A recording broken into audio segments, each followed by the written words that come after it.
Esta vez puedo poner esa cosa sin problemas. En el primer culto tuve mi mascarilla atrapado en todo. Pues, adelante. Es un privilegio estar aquí y espero que haya una bendición para ustedes. Y esta mañana vamos a empezar una nueva serie sobre el Sermón del Monte. Específicamente vamos a ver las dos primeras bienaventuranzas en Mateo capítulo 5. Entonces en sus Biblias pueden abrir a Mateo capítulo 5 y desde ahí vamos a navegar. En sus boletines también hay un bosquejo con espacios que pueden utilizar para seguir el mensaje. Comencemos con la oración. Señor, gracias por la justicia de Jesús. Gracias porque somos nuevos en Él. Y por tu Espíritu Santo podemos vivir como ciudadanos de tu reino.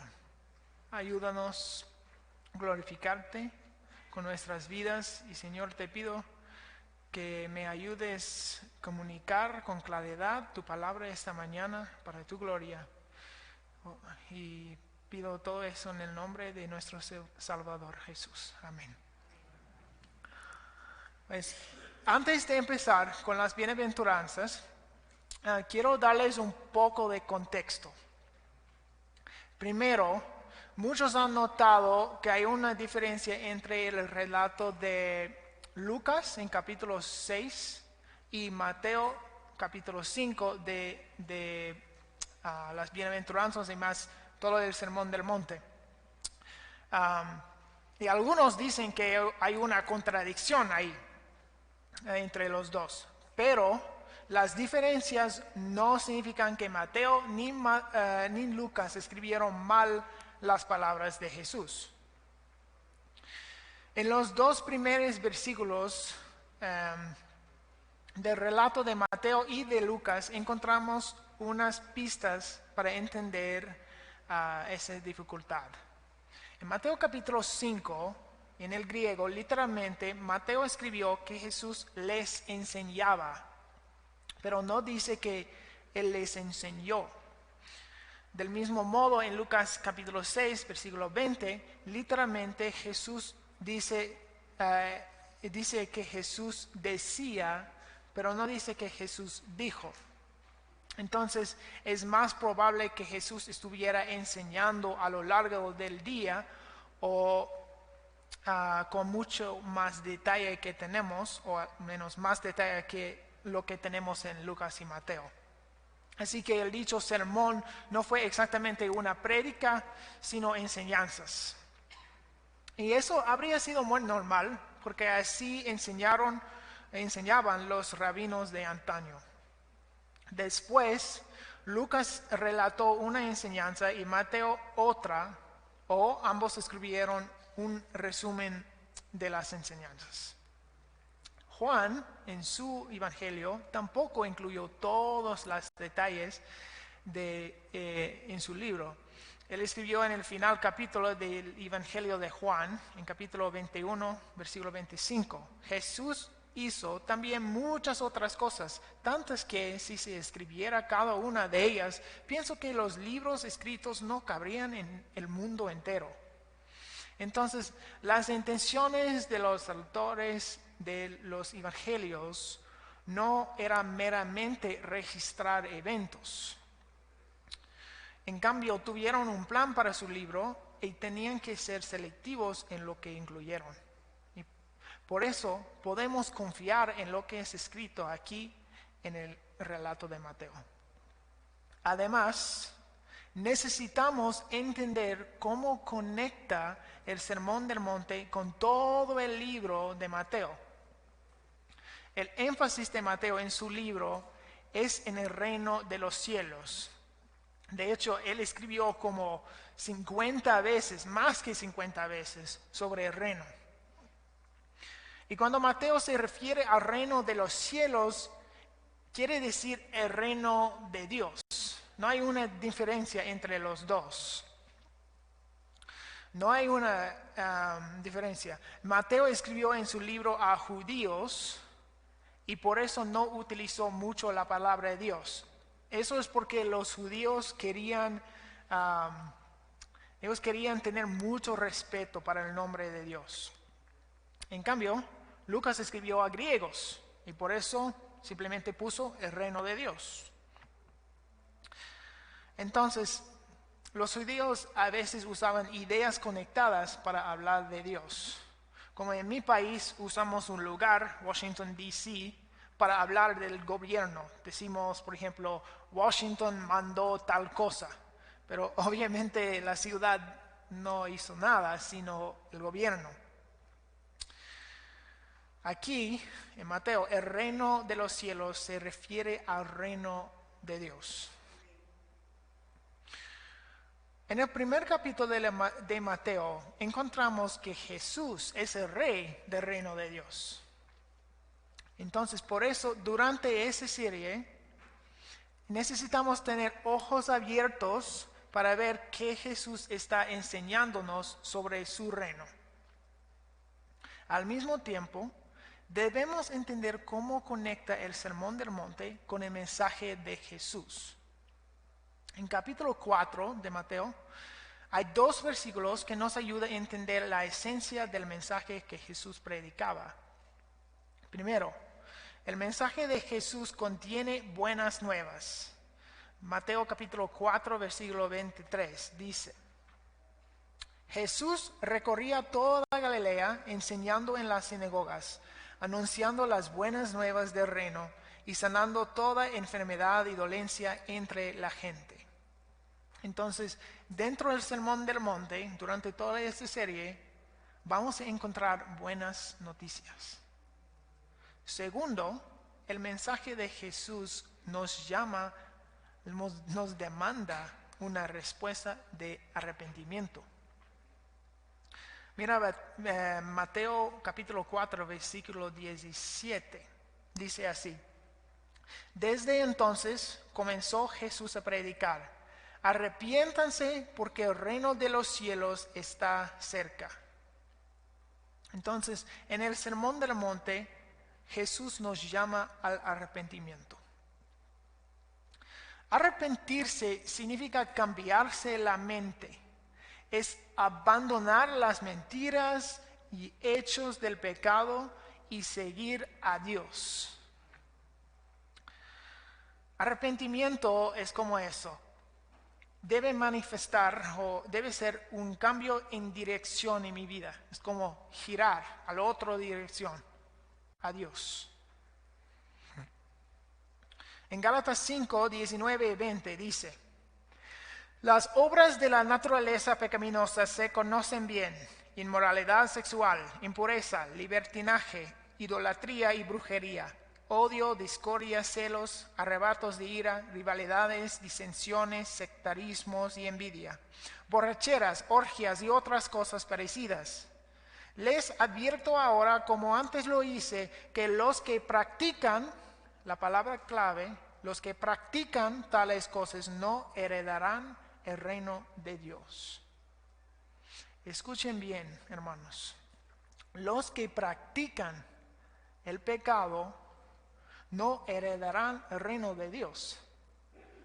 En contraste, en Efesios 2:10 dice que somos hechura de Dios en Cristo Jesús, o creados en Cristo Jesús para buenas obras, las cuales Dios dispuso de antemano a fin de que las pongamos en práctica. Nuestras vidas deben manifestar que somos nuevos en Cristo, siendo los que practican buenas obras. Si la vida de usted está caracterizada por el pecado, es decir, el patrón que se manifieste en su vida es el pecado, usted debe preguntar si realmente es cristiano o si todavía vive en lo que se llama en Gálatas 5:19 la naturaleza pecaminosa. Eso no significa que los cristianos nunca pecan, ¿no? Pecamos accidentalmente y a propósito muy a menudo.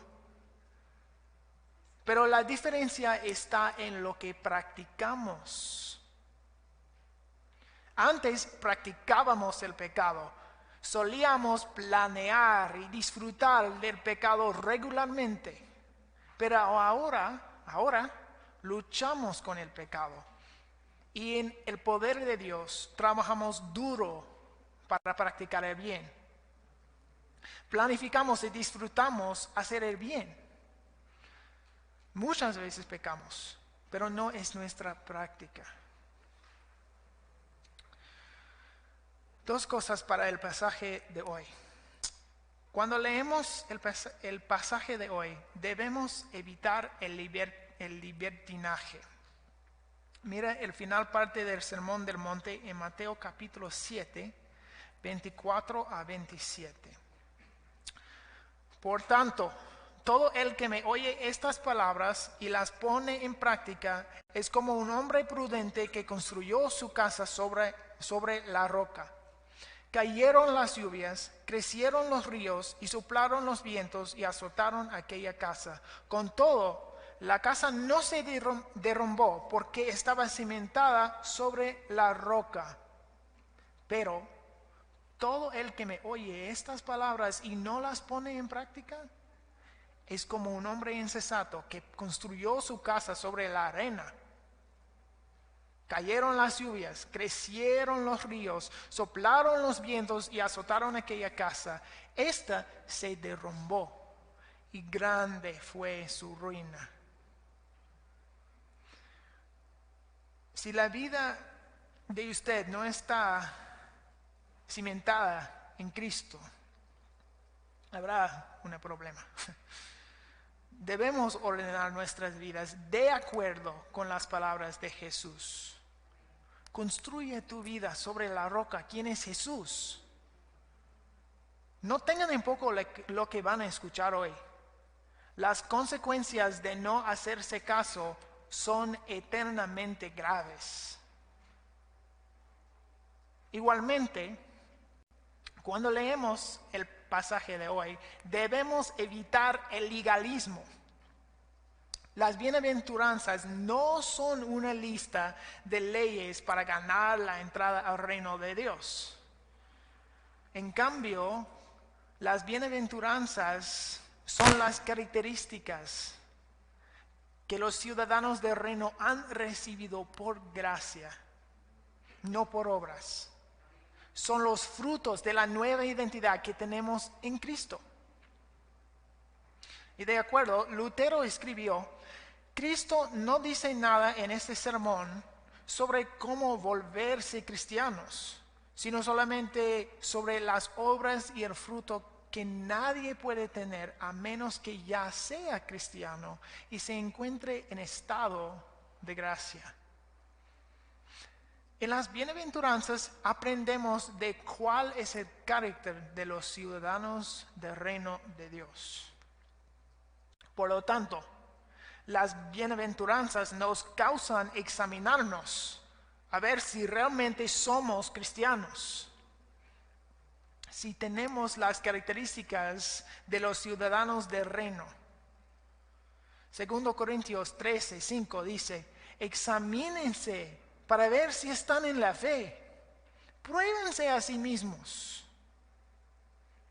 Sucede que hoy acabamos de celebrar la Santa Cena.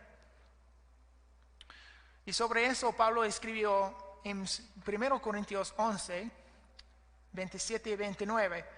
Por lo tanto, cualquiera que come el pan o bebe de la copa del Señor de manera indigna será culpable de pecar contra el cuerpo y la sangre del Señor. Así que cada uno debe examinarse a sí mismo antes de comer el pan y beber de la copa. Eso es porque tenemos ese tiempo de oración antes de tomar la cena.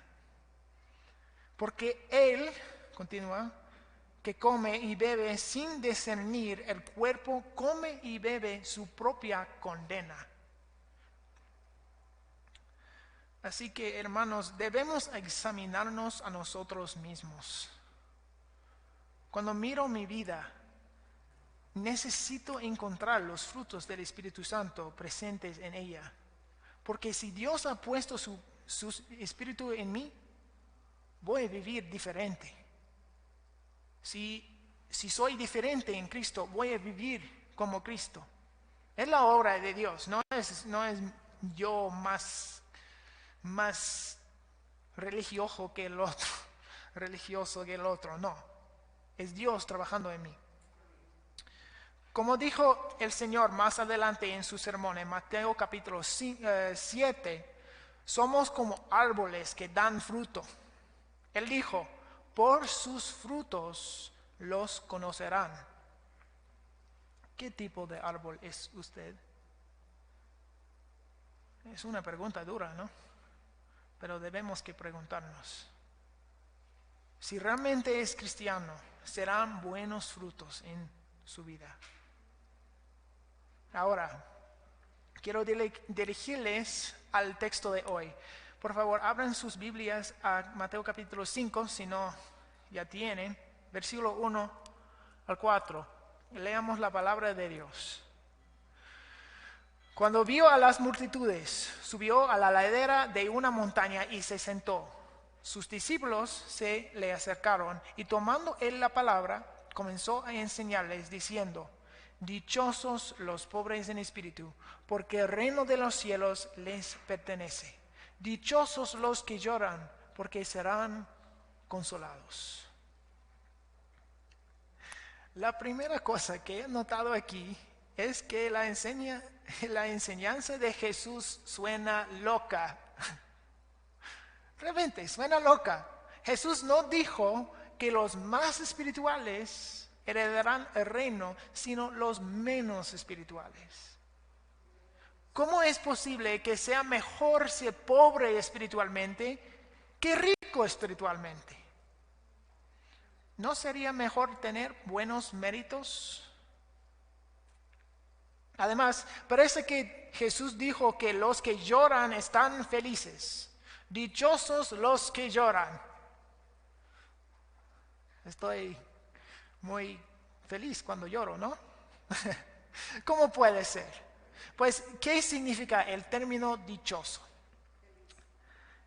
El término dichoso o bienaventurado no significa meramente bendiciones materiales, porque se usa así muchos, ¿no? Ni felicidad temporal.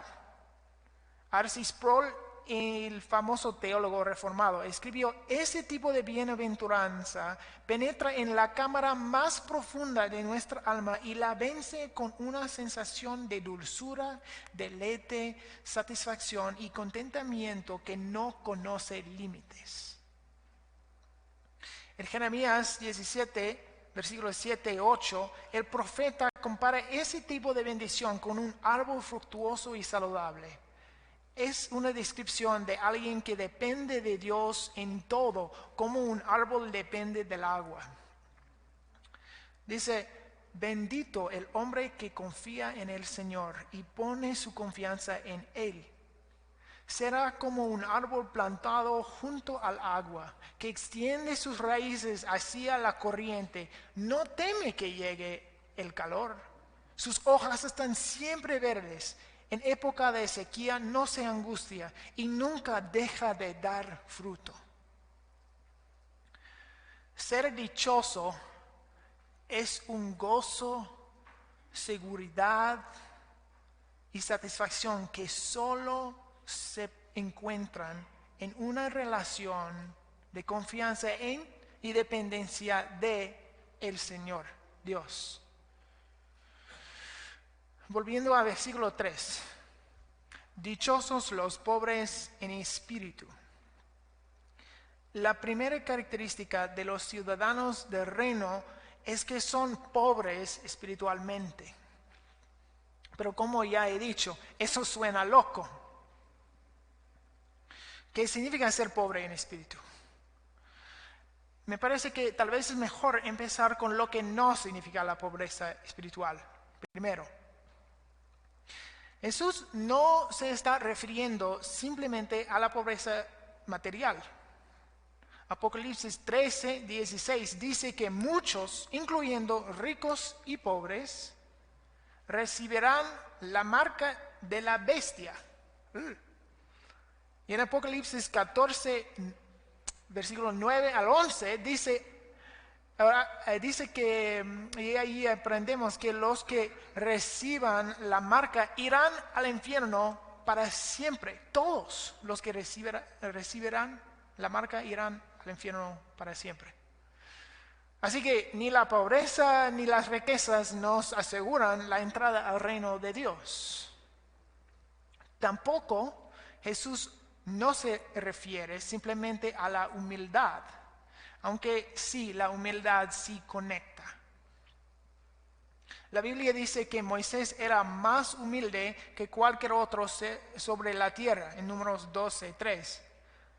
Pero en una ocasión su humildad provocó la ira de Dios contra él porque no quiso hacer lo que Dios le encomendó. Eso no fue porque Moisés despreciaba a sí mismo,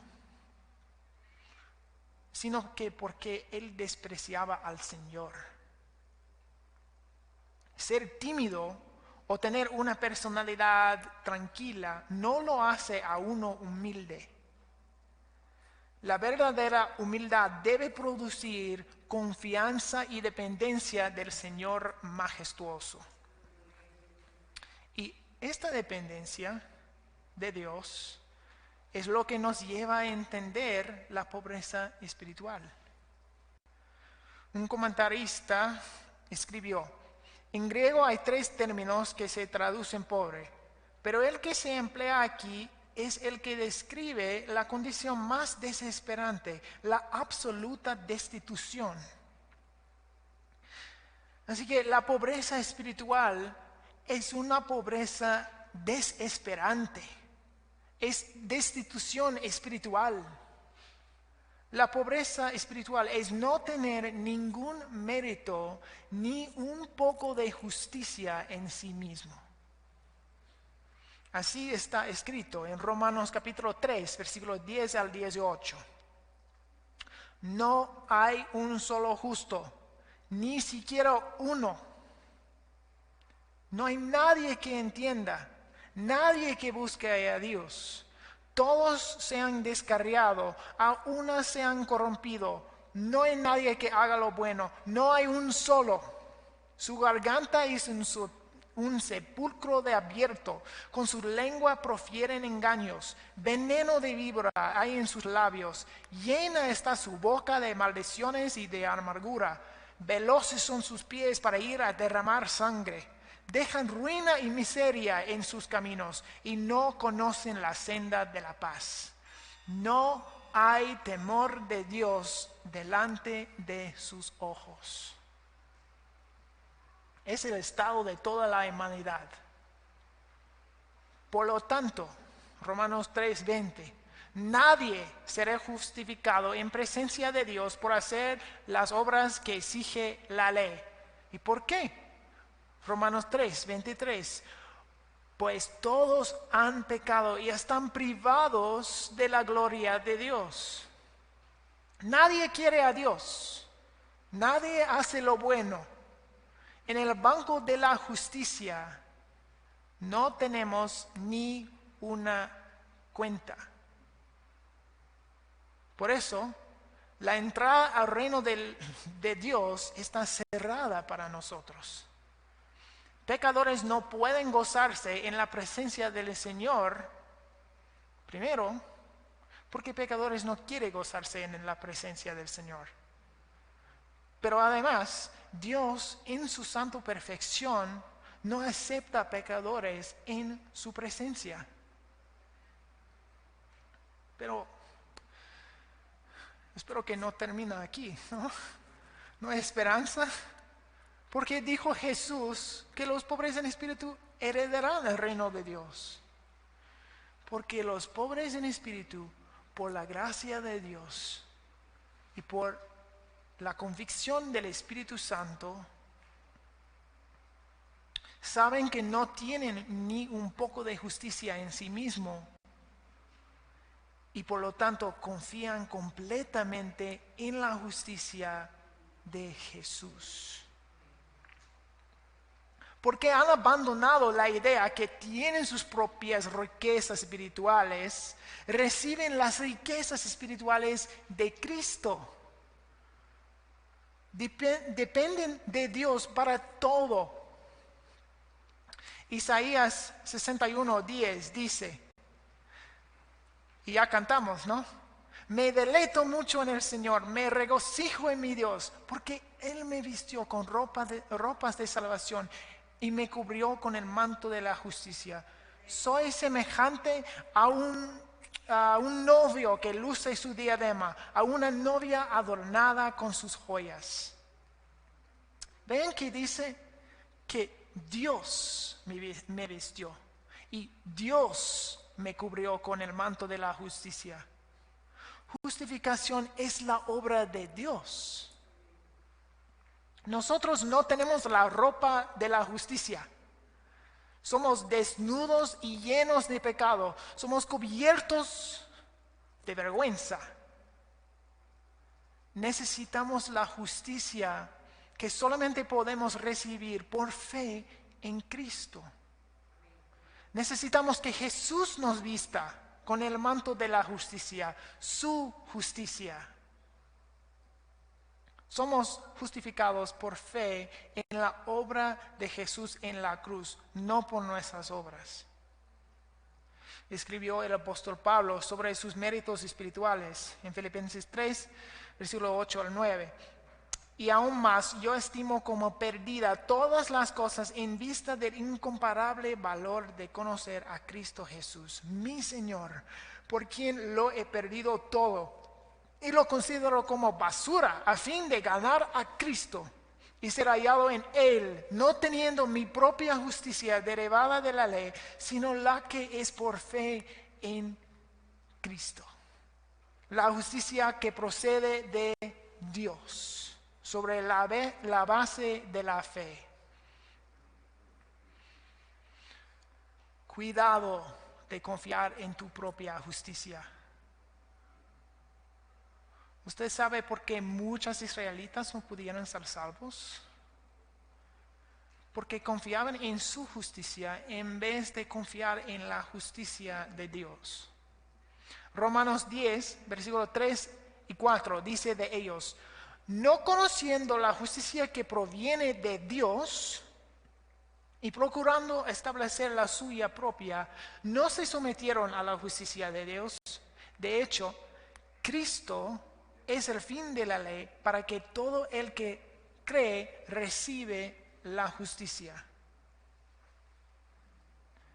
Hay buenas nuevas para los pobres en espíritu, muy buenas nuevas.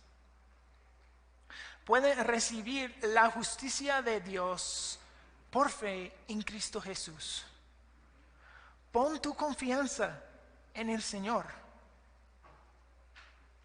Deja de confiar en ti mismo. La justicia de Jesús es suficiente. La nuestra no tiene ningún valor para heredar el reino de Dios. Pues los ciudadanos del reino de Dios reconocen su pobreza espiritual y confían en la justicia de Jesús, en sus buenas obras en la cruz. Por eso, el reino de los cielos les pertenece. Versículo 3. Los pobres en espíritu son parte del reino de Dios. Y el reino no es un lugar con fronteras y cosas así. Jesús dijo en Lucas capítulo 17, versículo 21, que el reino de Dios está entre ustedes. Es decir, el reino está presente ahora mismo en un sentido. El reino no solamente es algo en el futuro.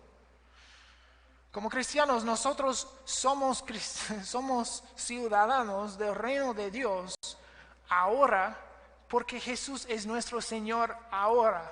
Eso significa que Él reina en nuestros corazones. Jesús dijo, no todo el que me dice, Señor, Señor, entrará en el reino de los cielos, sino solo el que hace la voluntad de mi Padre que está en el cielo. Mateo 7, verso 21. Pues el reino está donde Dios reina, donde la voluntad de Dios está obedecida. ¿Y dónde está el reino de Dios? Dios está ahí. Entonces, estar en el reino de Dios es estar en la presencia de Dios. En cambio, estar en el infierno es estar fuera de la presencia de Dios. Segundo Tesalonicenses 1:9 dice de los desobedientes, es decir, los que no creen en las buenas nuevas de Jesús. Estos sufrirán el castigo de la eterna destrucción, excluidos de la presencia del Señor y de la gloria de su poder. Nosotros necesitamos a Dios. Dios nos creó dependientes de Él. Sin Él no somos completos. Sin Él será el infierno. No es como algunos dicen que en el infierno vamos a bailar y tomar. No. En el infierno no vas a tener lo que más necesitas, lo que más necesita todos los seres humanos, una relación con Dios. Pero la bendición de los ciudadanos del reino es estar con Dios para la eternidad. Y así estaremos eternamente completos y satisfechos. Salmo 16:11 dice, me darás a conocer la senda de la vida. Está hablando al Señor. Me darás a conocer la senda de la vida. ¿Quién es la senda de la vida? Sí, los jóvenes deben recordar en el grupo de los adolescentes el sábado. La vida. Jesús dijo, yo soy la vida. En tu presencia, hablando al Señor, en tu presencia, Señor, hay plenitud de gozo. Nada pequeño, nada temporal, plenitud de gozo. En tu diestra hay deleites para siempre. Nada temporal. Nada como los deleites del pecado. 15 minutos después, el matrimonio ya está un desastre. Un poco de bebida. La mañana, qué dolor. No hay nada que se compare con esto. Con una relación íntima con Dios. Heredar al reino de Dios es heredar a Dios mismo. Él es la bendición. ¿Quieres la presencia del Señor? Conoce a Cristo. Continuamos con el versículo 4. Dichosos los que lloran, porque serán consolados. Aquí tengo una pregunta. ¿Serán consolados todos los seres humanos que lloran? Por ejemplo, en 2020 y 2021, muchos han llorado la muerte de familiares, el perdido de la salud. Otros han llorado por perder el trabajo, otros por soledad, depresión. Hay un montón de razones para llorar. Pero, ¿qué dice Jesús? ¿Dice que todos serán consolados? Creo que no. En la historia de Esaú y Jacob, en Génesis 25, encontramos algo interesante. Un día, cuando Esaú volvió de cazar, él tenía tanta hambre que vendió sus derechos de hijo mayor a su hermano menor, a Jacob. Y eso por un solo caldo, una sopita roja. Dice Génesis 25:34, de esta manera menospreció sus derechos de hijo mayor. Y después, cuando Esaú quería tener la bendición, ya era demasiado tarde. Él quiso tener su herencia, pero lo perdió por su necedad. Hebreos 12:16 y 17 dice, y de que nadie sea inmoral ni profano como Esaú, quien por un solo plato de comida vendió sus derechos de hijo mayor. Después, como ya saben, cuando quiso heredar esa bendición, fue rechazado. No se le dio lugar para el arrepentimiento, aunque con lágrimas buscó la bendición. Esaú quería la bendición. Lloró amargamente, pero no fue consolado. No recibió la bendición. No pudo recibir la bendición porque no se le dio lugar para el arrepentimiento. Él no quería arrepentirse de sus pecados. El llanto necesario para ser bendecido con el consuelo es el llanto de arrepentimiento. Pues cuando los ciudadanos del reino ven su pobreza espiritual, lloran por ella con lágrimas de arrepentimiento. Escuchen 2 Corintios capítulo 7, versículo 10. Porque la tristeza que es conforme a la voluntad de Dios produce un arrepentimiento que conduce a la salvación sin dejar pesar. Pero la tristeza del mundo produce muerte. No todos serán consolados. La bendición solamente es para ellos que se arrepienten de sus pecados. Ese cambio de mente, ese cambio de dirección en su vida. Eso es el don de Dios. En lo que acabamos de leer en 2 Corintios 7:10, vemos que el consuelo para los que lloran es la salvación. Dice, la tristeza que es conforme a la voluntad de Dios produce un arrepentimiento que conduce a la salvación. Y esta salvación incluye libertad de las tristezas en este mundo, en el futuro, cuando estemos con Dios y nunca más luchemos con la tentación, ni la enfermedad, ni la muerte. Pero también ahora mismo, esta salvación incluye libertad de ser esclavos del pecado. Dios nos ha concedido todas las cosas que necesitamos para vivir como Él manda. Podemos dar buenos frutos porque tenemos el Espíritu Santo, tenemos su palabra, tenemos nuevos corazones. El consuelo para los que lloran es la salvación ahora y para siempre. Somos salvos y seremos salvos para la eternidad. Pero el consuelo es más amplio que eso. En la parábola del fariseo y del publicano en Lucas 18, el recaudador de impuestos no quería ni siquiera alzar los ojos al cielo. Él sabía su vergüenza y su culpa. Él sabía su pobreza espiritual. Dijo, Dios, ten piedad de mí, pecador.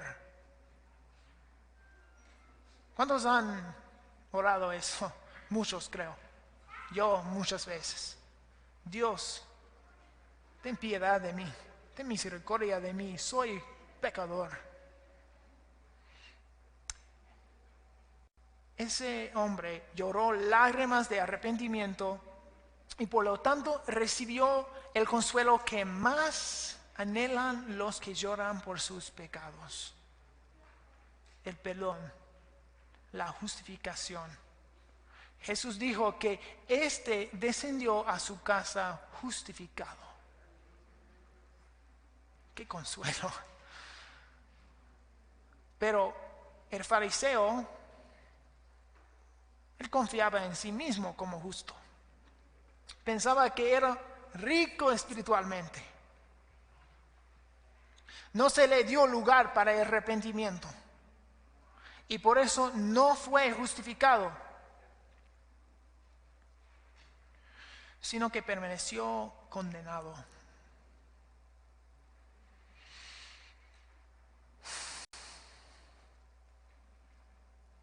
De hecho, Jesús dio esa palabra para personas así. Lucas 18:9 dice: algunos que confiando en sí mismos se creían justos y que despreciaban a los demás, Jesús les contó esta parábola. El consuelo de perdón es solamente para ellos que se arrepientan de sus pecados. Y cuando los judíos escucharon la primera prédica de Pedro, dice en Hechos 2, 37 y 38, que se sintieron profundamente conmovidos y preguntaron: hermanos, ¿qué debemos hacer? Y Pedro les contestó: arrepiéntase y bautícese cada uno de ustedes en el nombre de Jesucristo para el perdón de sus pecados y recibirán el don del Espíritu Santo. Como ya dije, el consuelo incluye la salvación y el perdón de nuestros pecados. Pero aún más, el consuelo es el Espíritu Santo, el consolador de nuestras almas. El Espíritu Santo nos asegura nuestra salvación, 1 Juan 3. El Espíritu Santo nos renueva y nos santifica, Tito 3, 5. El Espíritu Santo nos fortalece, Efesios 3, 16. El Espíritu Santo nos guía, Romanos 8, 14. El Espíritu Santo nos ayuda, Juan 15, 26. Otra vez recibimos a Dios mismo. Qué consuelo tan grande. En resumen, ¿cómo son los ciudadanos del reino de Dios? Ellos reconocen su pobreza espiritual y por eso reciben las riquezas de Cristo. Es decir, admiten que son privados de la justicia, no son rectos. Y por eso confían y dependen completamente en la justicia recibida por fe en Cristo, en Jesús. Ellos lloran, es decir, se arrepientan de sus pecados. Y por la gracia de Dios reciben la bendición, heredarán el reino de Dios. Es decir, estarán con Dios para siempre.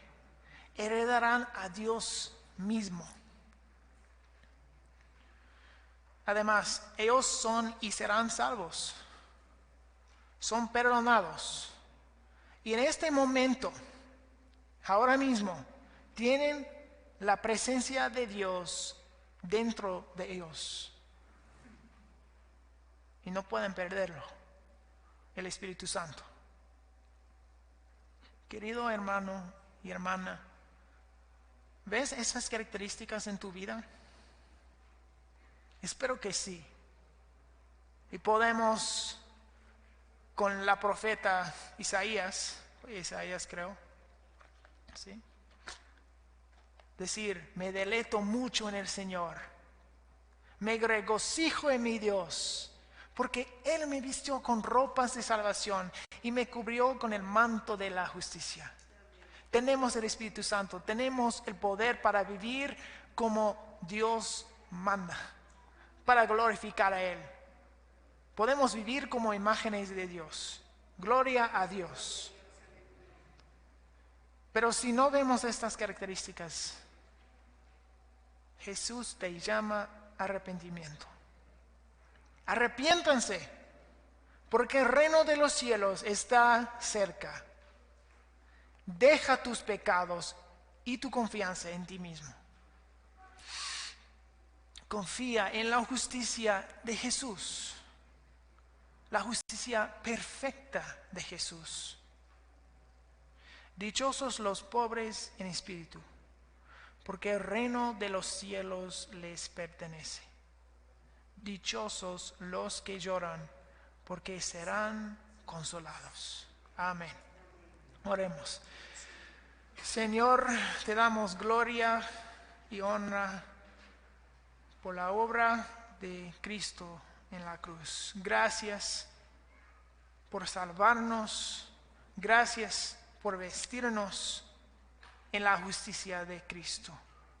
Señor, gracias por tu Espíritu Santo que tenemos, y ayúdanos a vivir en una manera que glorifique a ti. Que nuestras vidas sean para tu honra. Te pido también por los que están escuchando que no conocen ese gozo, esa seguridad, esa satisfacción en ti, que no tienen la ropa de la justicia. Señor, por favor, abren sus ojos. Dales la convicción del Espíritu Santo, que tu palabra produce fe en sus vidas. Y te pido eso en el nombre de Cristo. Amén. Amén. Vamos a ponernos de pies, hermanos, vamos a cantar una